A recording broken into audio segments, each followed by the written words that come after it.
පත්රු මාතර මහදිසාවේ අනුබලපත්තියේ හිටපු ප්‍රධාන සංඝනායක විනය පිටකය කණ්ඩායමේ පවත්වාගෙන යන්නේ අතිපූජ්‍ය ශ්‍රීලංකර ඉන්ද්‍රසාර නායක හිමිපාණන් වහන්සේ වගේම වර්තමානයේ අපේ කම්පියතේ ප්‍රධානාචාර්ය මහා විහාරවාචික ශ්‍යාමෝපාලේ මහානිකායේ ශ්‍රී රෝහණ පාර්ශවයේ මාතර මහදිසාවේ ඔරවපුරයේ ප්‍රධාන අධිකරණ සංඝනායක समस्त लंका सावधान विश्वकार उपसंपदा भारत संघ सभ्य गाल राष्ट्रपति दीने विश्रामला परिवेणाधिपति कलुगल पुराण राजमहा विहारस्थाने विहाराधिपति दंपा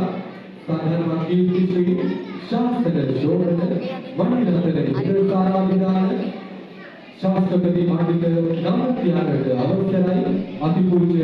දේවාලේකල මහින්දසාර නාහිමිපාණන් වහන්සේ ඇතුළු විහාරගණයේ වැඩවාසය කරන සියලු විහාරාධිපති ස්වාමීන් වහන්සේලාගේ දුර්ගදර්ශී හා කාලෝචිත දීර්ඝ තීරණ වාදී මෙම පූජා භූමියේ කාලෝපවත්වී අද දක්වා විරාජමානව ජීවිත වැඩ පිළිවෙල නොනසා